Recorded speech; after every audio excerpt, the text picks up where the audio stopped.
Hi, and welcome to everybody that's joined us on this next phase of our training session. This is going to be a session on selling skills. My name is Ken, and I'm coming to you live from Mauritius, all the way in the middle of the Indian Ocean. So what I've done is I've got my head around this selling skills thing, and I recognize how important it is in our organization to actually sell and learn to sell and get good at selling, because everything really stands or falls on sales. If you're in business, you might have a brilliant product, but if you can't sell it, what's the point? You can't sell it, you won't make any money. If you can't sell it, you won't grow the business. All of these things relate back to selling. And I often see people in business who are almost embarrassed to say that they're selling. Now, I know of a doctor who has a filling station. We also met some people on the flight to Mauritius a little while ago that were franchisees from one of the large chain stores. And there they were. They were professional people who also owned a retail outlet. And I'm sure that they were never embarrassed about the fact that they were selling. And they know for a fact that selling makes money, and it pays the school fees and pays for their dreams, and it pays for their lifestyle and livelihood and stuff like that. So from me to you, I want to encourage you to learn to sell. So what I'm going to do as well is I'm going to email you a book on selling skills. Let me show it to you quickly. Across this book, The Psychology of Selling, by Brian Tracy some time ago. And I've been looking at this book from time to time and just wondering whether this would benefit you in terms of teaching you selling skills, and I'm sure that it will.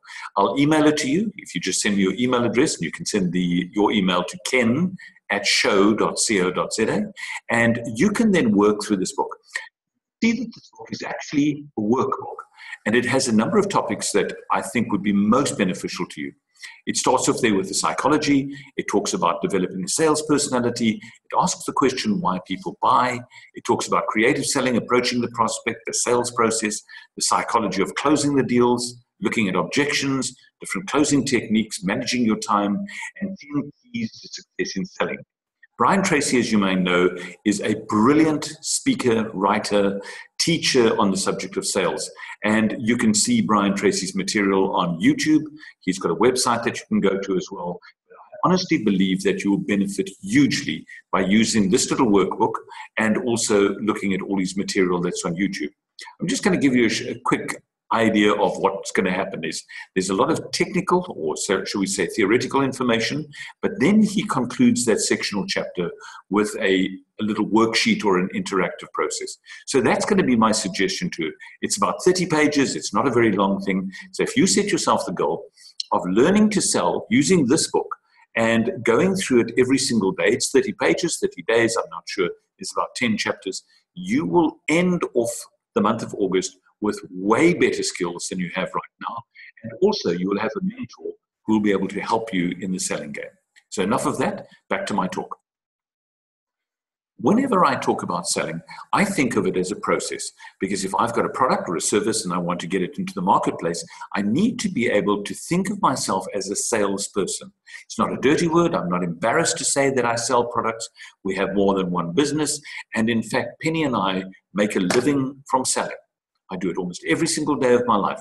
And there's various things that you're going to learn from the Brian Tracy book, but also I want to just share a couple of ideas with you. Now, I love acronyms. So I've come up with an acronym called Eskimo Selling, and I'll just share it with you what Eskimo Selling is all about. E is for emotions, because we know that selling is an emotional process. Firstly, people have to get their heads around the fact that they're going to sell, and then secondly, they're going to have to get their heads around the fact that they're not embarrassed to sell. The S are skills, and the Brian Tracy book are going to provide you with some real skills that you can go into the marketplace and you're going to be able to use them. The K of Eskimo is knowledge, product knowledge, knowledge of the marketplace, knowledge of your target group and stuff like that. The I is interest, your interest and their interest in whatever it is, whatever product or services that you're selling. The M is your motive, your reason for selling, and their motive and their reason and their objectives when it comes to buying. And then ultimately the O of Eskimo is the outcomes. What do you want from it? What do you want to give your client? How are you going to add value to your client? So let's just run through these quite quickly. The first one is the E, the emotive side of selling. You know, most people think of salesmen as pushy, as liars. They think of salespeople as people that want to give them something or sell them something that they don't really need. But the truth of the matter is, a good salesperson is somebody who meets the individual's need in such a way that there is a win-win situation that takes place there. Now, it is important for us to say that I want to learn to sell, because if I can sell, I can run almost any organization. I can persuade people. I can assist them with them developing their own abilities and stuff like that. But more importantly, I believe that becoming a salesperson is an affirmation. It's a goal. It's an objective. It's something that you may never regret. You will never regret learning how to sell. Whether you're selling products or services, whether you're selling yourself as a professional or you're selling a hard, tangible object, it takes a skill. And there are different types of selling. There is the consultative type of salesperson that would talk to the person, advise them, guide them, suggest to them, and that's the one that I like to be. Or alternatively, there is the conventional salesperson where you walk into a store, like a retail shop, or maybe even a motor dealership, and you actually buy the car from them. They don't sell it to you. They tell you about the features and benefits, but they don't actually sell you the car. They take an order. So I know of this individual who has multiple businesses and they are a professional. So here's the thought. If I have a business that sells a retail product, I can also have a business as a chiropractor or a doctor. I can have a business as a lawyer. I can be a farmer and I can be selling a product. And knowing that and recognizing that this transactional process in the sales game is vital, I can then start seeing myself as a salesman. Now, call yourself whatever you want to, a consultant, you might want to call yourself a marketing expert or whatever. But know this, without selling skills, we don't advance in business or we don't advance in our careers. Now, Zig Ziglar said something which is really important, and it goes with the issue of emotions. Emotions could be negative or emotions could be positive. Now, something that we will encourage you to do is become passionate about it. And Zig Ziglar says the following. He says, for every sale you miss because you're too enthusiastic, you will miss 100 sales because you're not enthusiastic enough. So the emotive element of getting excited about being a salesman, I feel very good about being a salesman. I have no problem whatsoever. I call myself the CEO and the founder of the company, but I'm a salesperson. Okay, that's the E. Let's move on to the S. And those are the skills. And skills range from opening conversations to discussing things with people, to engaging them, to finding out what their needs are, to negotiating with them, to closing the deal. Those are the skills that we require.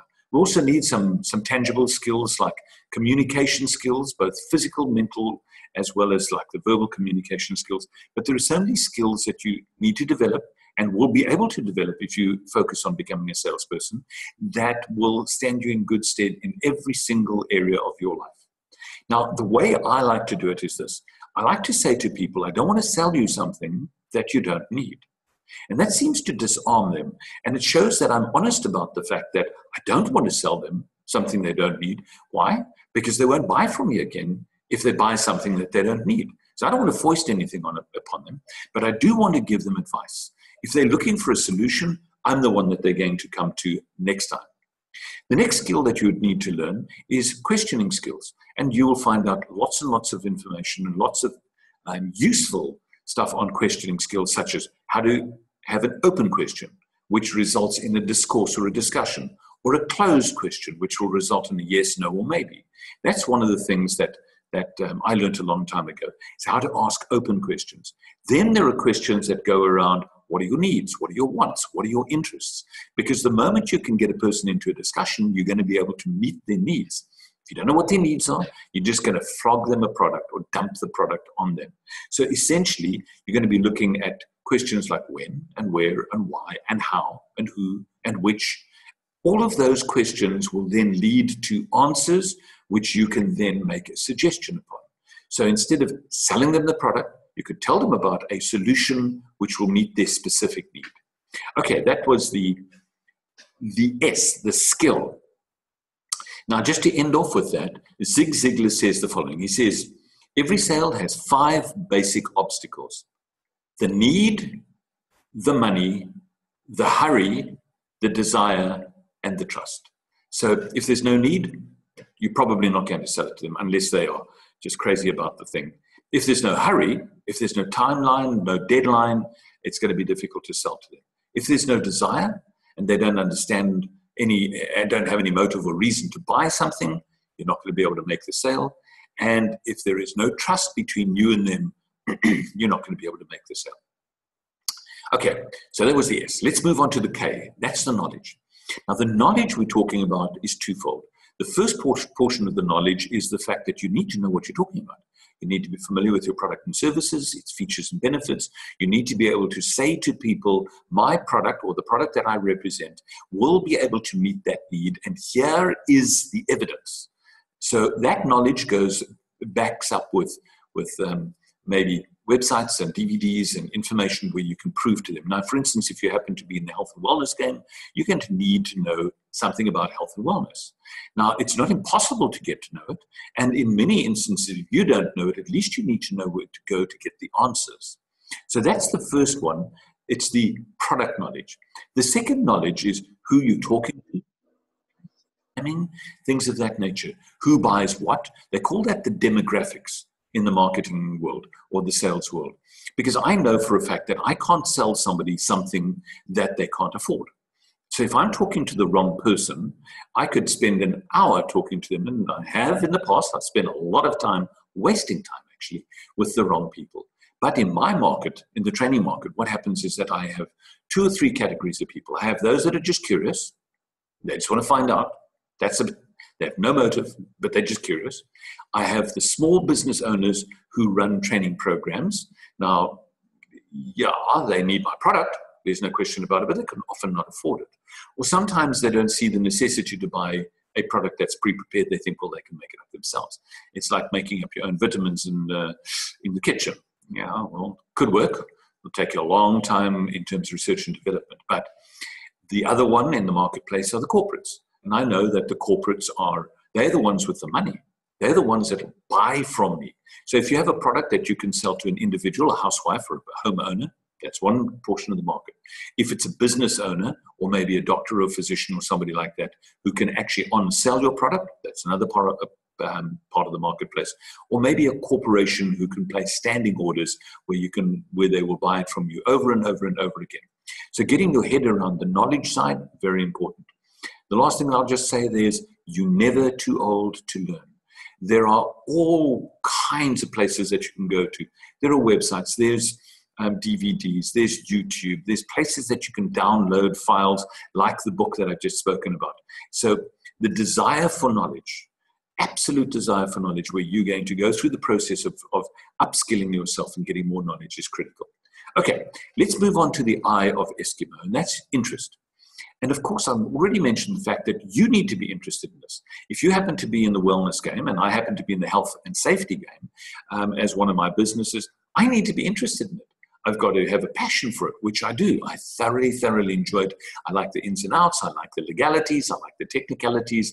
I like and enjoy dealing with some of the people in the marketplace. I love it when people actually learn from me. And I thoroughly enjoy it when they compliment me on my knowledge about the product or service. I enjoy that a lot. But I also need to transfer that interest to them. So one of the ways that I can do that is find out what their interests are. Now, early on, we spoke about asking questions, and that's a brilliant way that you can find out what their interests are. So the questions would be, what are you doing at the moment? What have you done in the past? What are your objectives? What are your thoughts? So you can find out about what they need, and then you can meet your interests in the product and services as a solution to their interests and products and needs.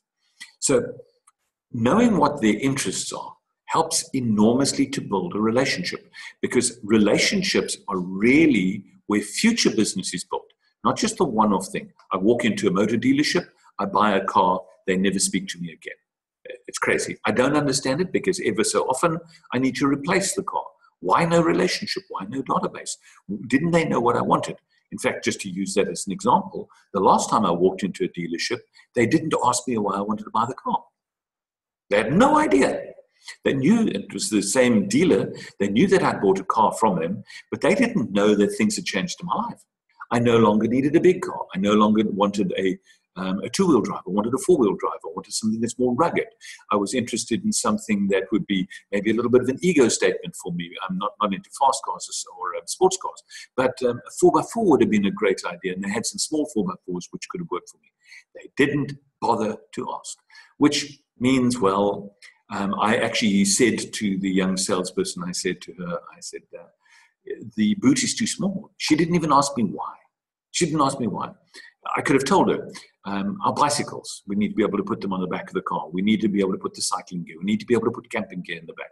I'm no longer in the realm where I'm running kids to school or plays or soccer or anything like that.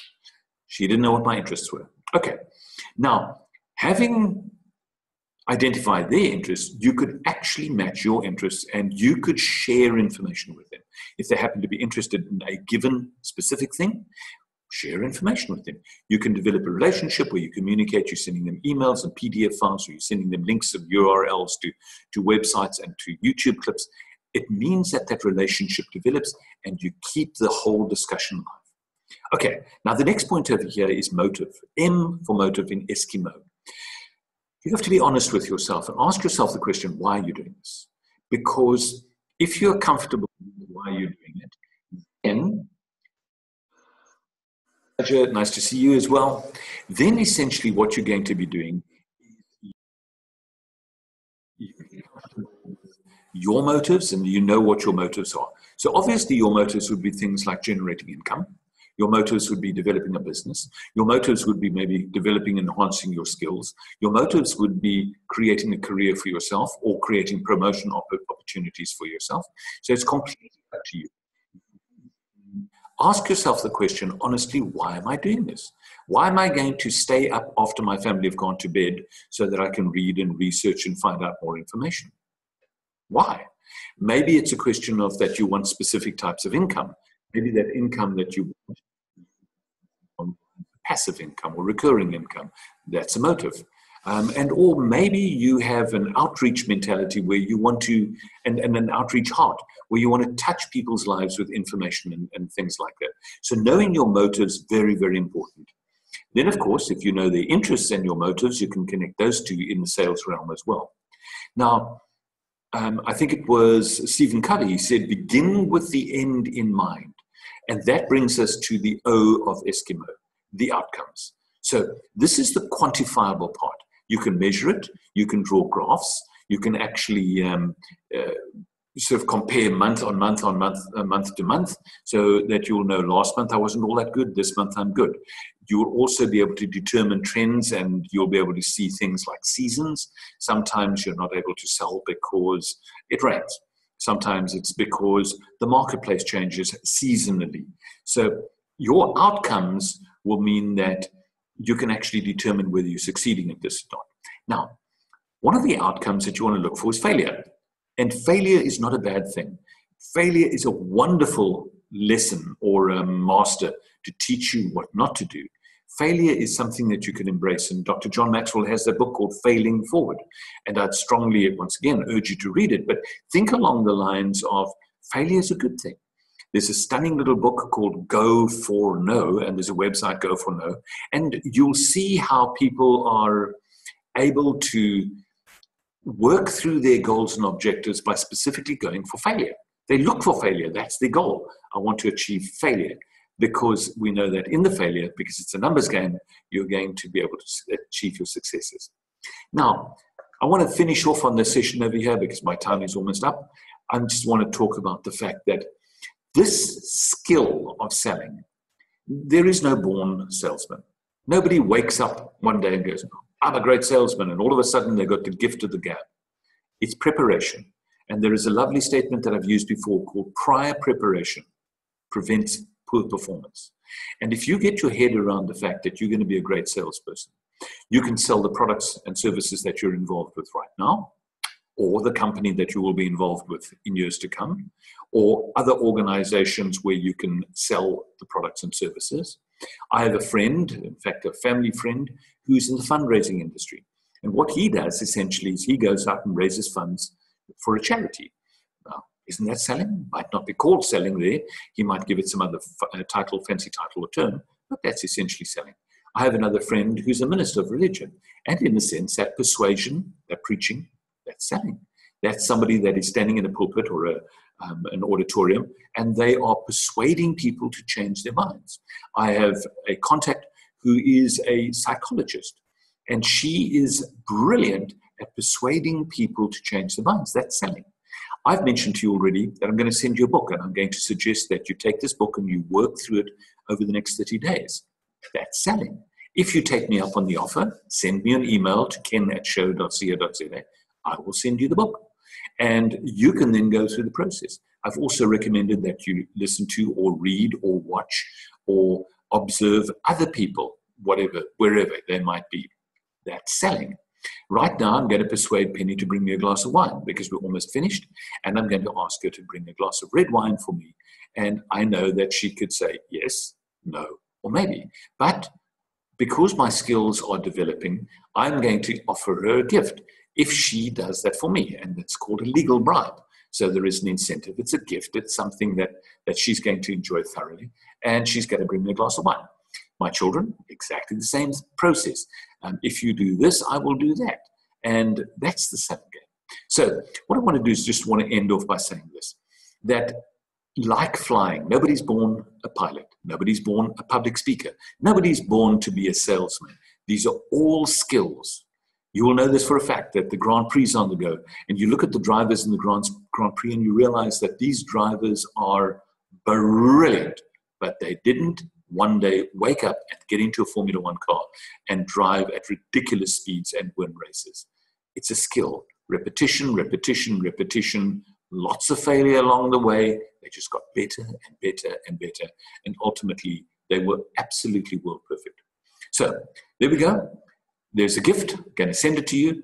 Send me an email to ken@show.co.za. I will send you the gift. I will then monitor with you in terms of going through the worksheets in the book. Brian Tracy's book is brilliant, or his books are brilliant, and I'm going to urge you to share this video clip with as many people in your team as possible. Make sure that they know and understand that selling isn't a dirty word. It's a fantastic way of making lots of money.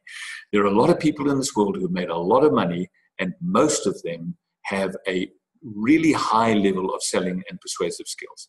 So me, Ken, to you, have a great evening. We'll chat to you later.